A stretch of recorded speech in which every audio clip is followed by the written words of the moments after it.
പക്ഷെ ഞാൻ കണ്ട ശേഷം പറയുന്നത് ഈ പടം പിള്ളേർക്കുള്ള പടമല്ല, ചെറിയ പിള്ളേർക്ക് കാണാൻ പറ്റില്ല. ഇവർ കൊടുത്തിരുന്ന സെൻസറിങ്ങിൽ പ്രശ്നമുണ്ട്. റേറ്റിംഗ് കൊടുത്തില്ല. ഒരുപാട് വയലൻസ് ഉണ്ട്, സെക്സ്വൽ സീൻസ് ഉണ്ട്. ഇത് പിള്ളേർക്ക് കാണാൻ പറ്റില്ല. അല്ലെങ്കിൽ നല്ലൊരു എന്റർടൈനറാണ്. ഇപ്പം പണ്ട് ജയിലർ ഇറങ്ങിയപ്പോൾ ചെയ്താൻ പറഞ്ഞത് തന്നെയാണ് ഈ പിള്ളേർക്ക് പറ്റില്ല. ഈ സെൻസർ ബോർഡ് എന്താ പറ്റാനില്ല, അടുത്ത സെൻസർ ബോർഡ് കറക്റ്റ് ആയിട്ടല്ല. ഈ ഫിലിമിലാണ് അദ്ദേഹത്തിന്റെ 3 മക്കളെ അഭിനയിപ്പിച്ചിട്ടുണ്ട്. അദ്ദേഹത്തിന്റെ 3 മക്കളെ തിയേറ്ററിൽ കാണാൻ വന്നിട്ടുള്ളതാണ്. നേരിട്ട് പിള്ളേർ കാണാൻ ബുദ്ധിമുട്ടാണ്, ഭയങ്കര വയലൻസ് ആണ്.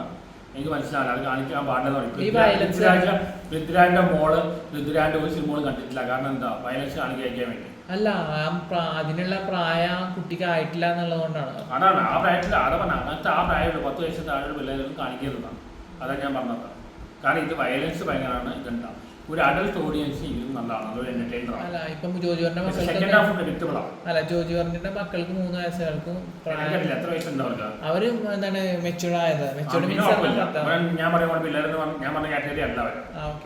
പറഞ്ഞത് എന്താ പറയാ, അപ്പോ വയലൻസ് കാണരുതെന്ന് പറയുമ്പോ വയലൻസ് കാണരുത് പറഞ്ഞ പറഞ്ഞു. ഈ കേരളത്തിൽ നടക്കുന്ന അതേ വയലൻസ് തന്നെയാണ് ഈ ഫിലിമിൽ ഉള്ളത്. ഞാൻ വയലൻസ് അഡൽട്ട് ഓഡിയൻസ് കുഴപ്പമില്ല, പിള്ളേരെ കാണിക്കുന്നത് പറഞ്ഞാൽ നമുക്ക് തന്നെ കുഴപ്പമില്ല. പിള്ളേര് വാർത്തകൾ കാണുന്നുണ്ട്, വാർത്തകളിൽ ഇത് വരുന്നുണ്ടല്ലോ. ഇപ്പൊ നരബലി നടന്ന കേരളമാണ് നമ്മളുടെ. പേരൻസ് സൂക്ഷിക്കേണ്ട കാര്യമാണ്. ഋതുരാജിന്റെ മകളെ സുപ്രിയ ഇങ്ങനത്തെ ഒരു വയലൻസ് ഒന്നും കാണിക്കാതെ പ്രൊട്ടക്ട് ചെയ്യുന്നുണ്ട്. അത് നമുക്ക് ചെയ്യാൻ പറ്റും, പേരൻസ് ചെയ്യാൻ പറ്റും.